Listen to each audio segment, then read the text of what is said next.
Comme les maris de la voisine.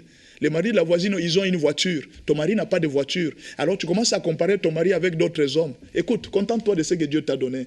Dieu t'a donné un bon mari. Contente-toi de lui. N'envie pas les autres. Contente-toi de ton mari, félicite-le. Un mari négligé est aimé quelque part. Il faut faire très attention.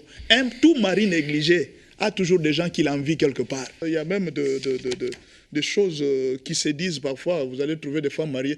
Une femme mariée qui a honte. On a vu même des couples. La femme mariée qui dit à son mari, non, va d'abord dehors, je vais m'habiller. Oh, mais comment?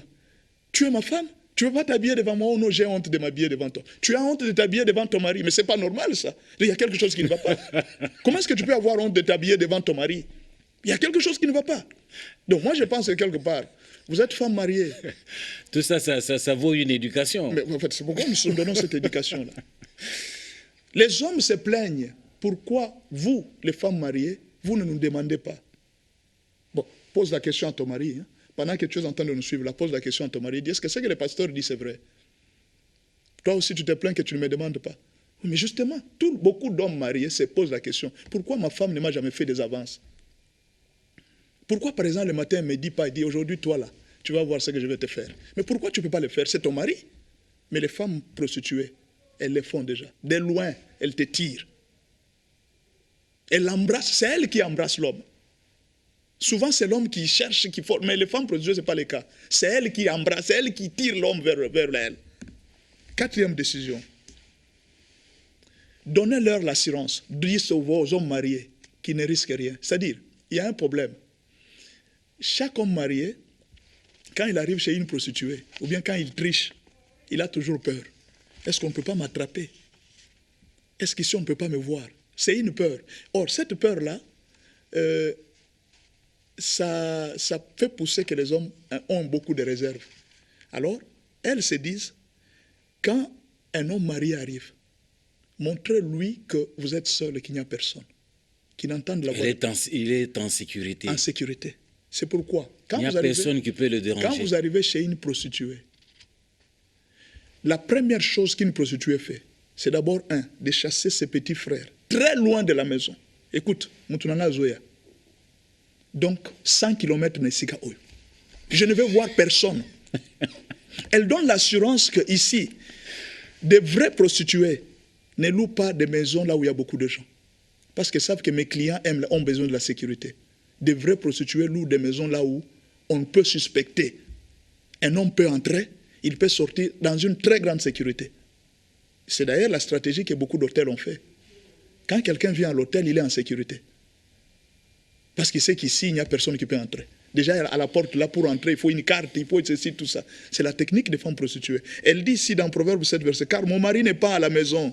Il est parti dans un voyage lointain. » Ça dit, pour lui donner seulement la sécurité. Il dit, sois là. L'assurance. Je suis seul. Il n'y a personne qui va te déranger. Elle va tout faire pour éteindre le téléphone. Mais tu vas voir cette sécurité-là. Les maris n'ont même pas chez lui. Vous allez trouver un mari qui vient. Il est d'abord très fatigué. Déjà pour dormir, la femme commence déjà à déranger. Toi, tu dors, hein? Toi là, tu dors. Pourquoi tu es arrivé en retard? Madame, est-ce que je ne peux pas dormir? On va en parler après. Non, réveille-toi. Toi, tu commences toujours comme ça. On va en parler quand?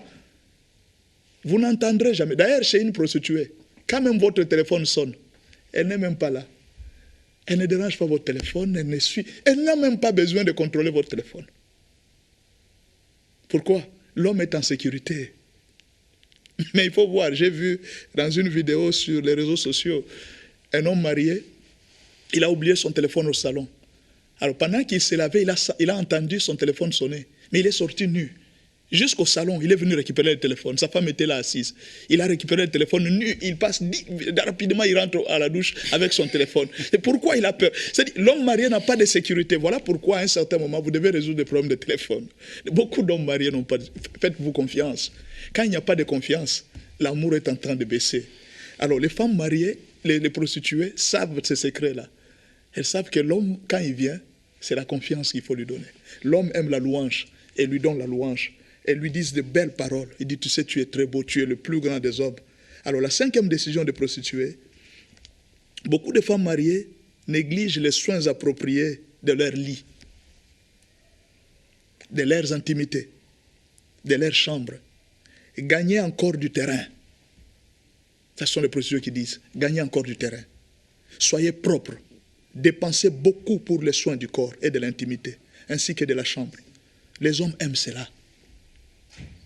Vous savez, une femme prostituée peut acheter un sous-vêtement de $25. Mais pas une femme mariée. Une femme prostituée peut acheter un soutien-gorge de $50.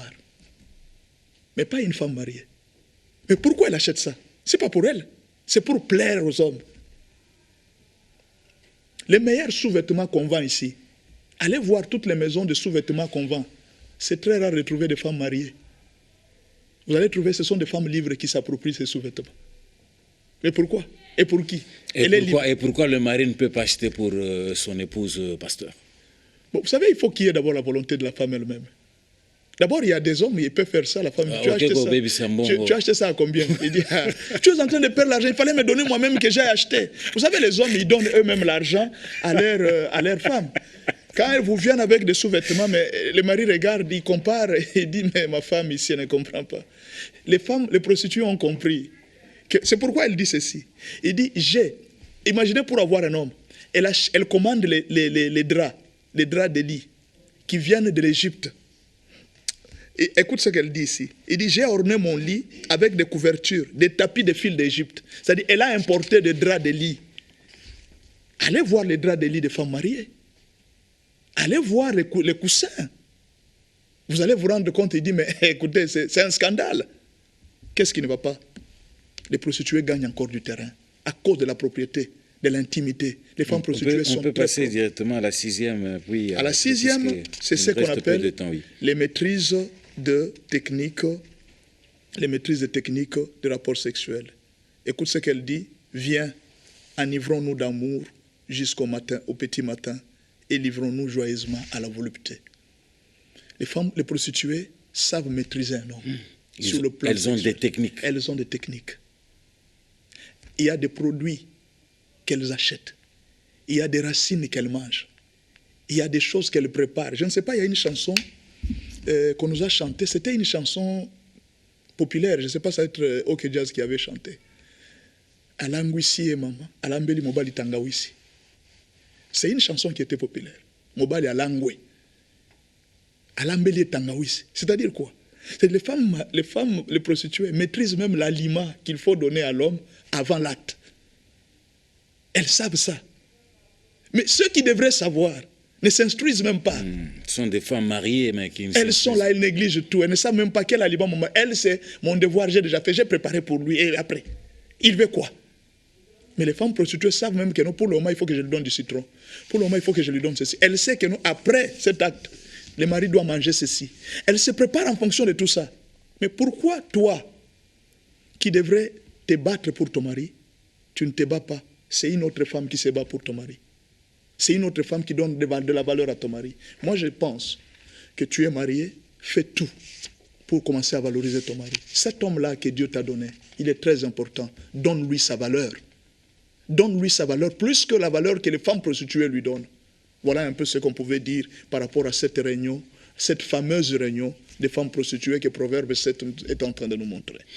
Pasteur, nous sommes pressés par le temps. Si vous pouvez nous faire une petite conclusion, plus la prière que vous aviez promise au début de l'émission. La prière, peut-être vous pouvez récupérer la prière dans les réseaux sociaux, les cadenas de la femme sur le corps de son mari. Vous savez, quand un homme sort, c'est la Bible qui dit, 1 Corinthiens 2, 7, versets 2 à 4, on dit que le corps, l'homme n'a pas autorité sur son corps. C'est sa femme qui a autorité sur son corps.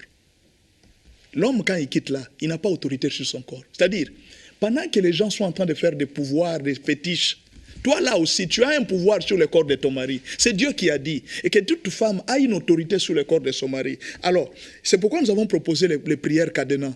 Tu peux cadenasser ton mari. Le corps de ton mari, tu peux les cadenasser par la prière. Qu'est-ce qu'il faut faire? D'abord, la première chose, il y a 4 cadenas que je te propose ici. Premier cadenas, le corps de ton mari. Il faut les bloquer. Il faut bloquer les yeux de ton mari pour qu'il ne voie pas les choses venir. Vous savez, il y a des prières que tu peux faire. Tu peux dire à Dieu, il dit, Seigneur, mon mari, l'homme que tu m'as donné, c'est mon mari. Quand il est en dehors de moi, que son corps ne fonctionne pas. vous allez trouver que l'homme qui parle comme ça, il se retrouve devant une prostituée, son corps ne fonctionne plus. Il se dit, mais je ne comprends pas, chaque fois que je sors... Chaque fois que je sors, je trouve que mon corps ne fonctionne pas.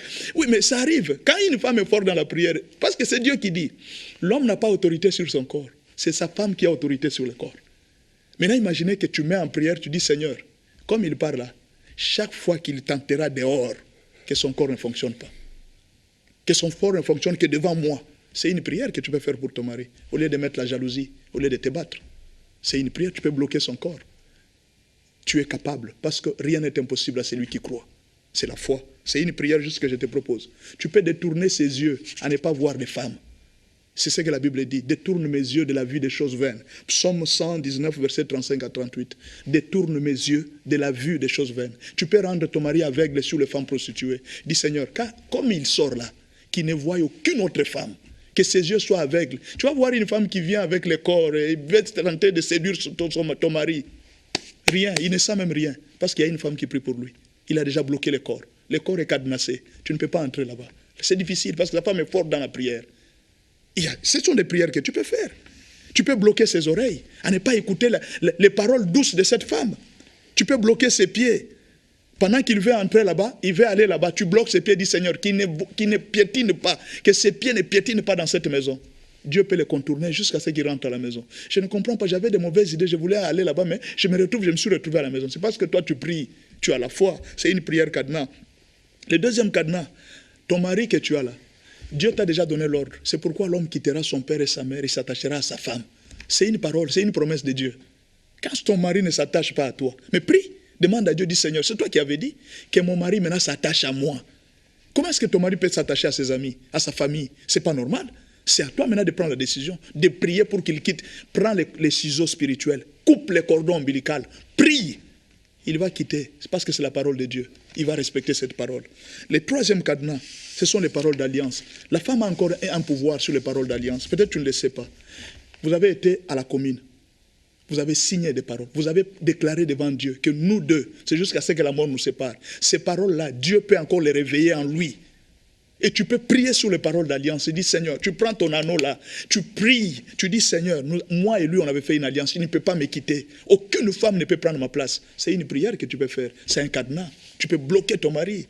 Le quatrième cadenas, celui qui a trouvé une femme a trouvé le bonheur. Prie aussi pour toi-même. Il ne faut pas seulement être là chaque jour, mon mari ne me donne rien. Mais toi aussi, c'est Dieu qui a dit. Le fait qu'un homme rencontre une femme, cet homme-là doit être heureux. Maintenant, imaginez que l'homme t'a rencontré. Il n'est même pas heureux. Depuis que vous êtes ensemble, ton mari n'est même pas content de ce mariage. Il regrette chaque jour. C'est comme si tu es venu lui amener la malchance. Commence aussi à prier pour toi. Que tu deviennes une source de bénédiction pour ton mari. Ton mari souffre à cause de toi. Alors, ce sont des prières. Alors, c'est pourquoi je vais te demander, quand tu es là, commence à ouvrir maintenant les portes pour ton mari. Il y a plusieurs femmes, pendant qu'elles sont en train de te parler. Tu sais pourquoi ton mari n'arrive plus à avancer? Un jour, vous étiez en conflit. À cause peut-être de l'infidélité.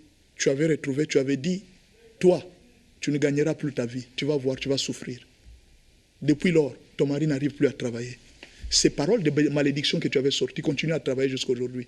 À partir de cette prière, profite pour pardonner à ton mari. Voilà un peu ce qu'on pouvait donner comme prière. Peut-être que vous allez retrouver ça dans cet ouvrage. Voilà, ça c'est très, très, très, très intéressant. La réunion des prostituées contre les femmes mariées.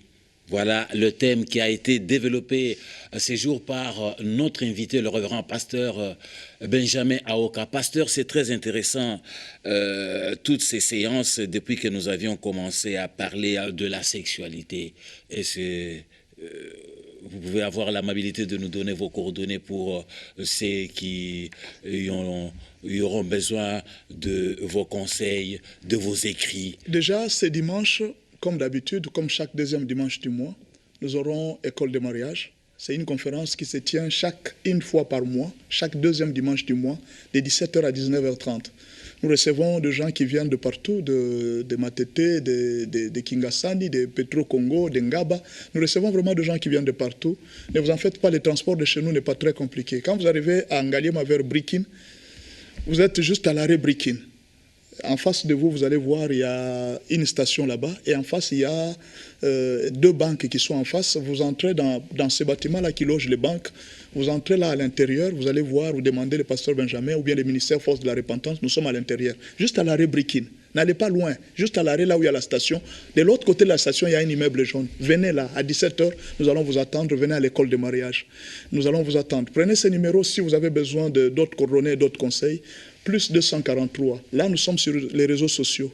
Vous pouvez nous joindre facilement à l'école de mariage dans les réseaux sociaux. Plus 243 81 86 81 652. Je reprends. Plus 243 81 86 81 652. Donc, vous pouvez nous joindre à ce numéro-là à n'importe quel moment et vous pouvez avoir ces ouvrages et même d'autres conseils pour d'autres problèmes qui vous concernent. Merci beaucoup. Voilà, la réunion de prostituées contre les femmes mariées. Nous attendons vos remarques, suggestions et surtout tout ce que vous voulez nous suggérer à travers le numéro qui est sur votre écran. Je vous signale la présence de Michel Ntoko Yashura qui a réalisé cette émission. C'était donc avec la bénédiction de Daniel Baeki. Il y a également Joachim Mabouki qui a donc soutenu la grande équipe de nos amis stagiaires sur place, sur ces studios. Mesdames, Mesdemoiselles, Messieurs, le prochain rendez-vous avec votre émission, ça sera la semaine prochaine. Au revoir.